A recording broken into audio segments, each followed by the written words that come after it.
ريفري نو فير ظالم ظلم باين আর্জেন্টিনার দালাল ওরা, রেফারি একটা জালিম। পবিত্র কোরআনের আয়াত হাসবুনাল্লাহু ওয়া নিমাল ওয়াকিল, حسب الله ونعم الوكيل অর্থাৎ আল্লাহই আমাদের জন্য যথেষ্ট আর তিনিই সর্বোত্তম কর্মবিধায়ক। কতটা কষ্ট পেলে এমনটা বলতে পারেন মিশরের ফুটবলার মোস্তফা জিকো। তিনি আরো বলেন, আমাদের পুরো জাতির স্বপ্ন নষ্ট করেছে রেফারি।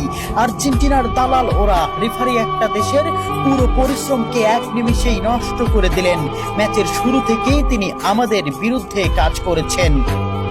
চোখের জলকে সঙ্গী করে আটালান্টার সবুজ ঘাসে পড়ে থাকেন মিশরের স্বপ্নবাজরা। ৩-২ গোলে শেষ তাদের বিশ্বকাপের যাত্রা। ম্যাচে ফ্রাসোয়া ল্যাটিক্সিয়া রেফারি হিসেবে দায়িত্ব পালন করেন।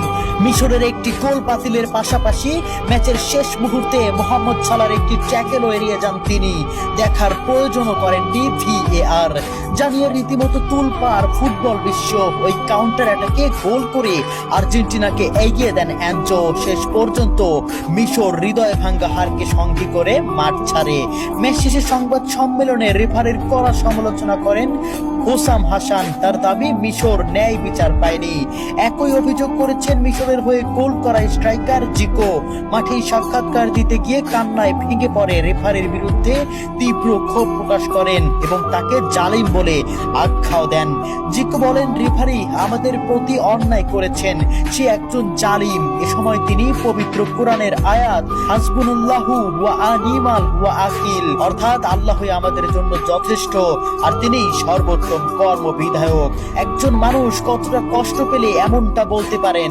এছাড়াও তিনি বলেন, রেফারি একটি পুরো জাতির পরিশ্রম নষ্ট করে দিয়েছে। সাক্ষাৎকারের একেবারে শেষ দিকে জিকো আরো গুরুতর অভিযোগ তুলে বলেন, এই শিরোপা আর্জেন্টিনার দিকেই পরিচালিত হচ্ছে। তার এই মন্তব্যের পরপরই সম্প্রচার হঠাৎই বন্ধ হয়ে যায়। প্রিয় দর্শক, আপনাদের কাছে কি মনে হয় মোস্তফা জিকোর কথাগুলো কতটুকু যুক্তিসম্পূর্ণ? কেন বন্ধ করে দেওয়া হলো সম্প্রচার? কমেন্ট বক্সে অবশ্যই আপনাদের মন্তব্য জানিয়ে যাবেন।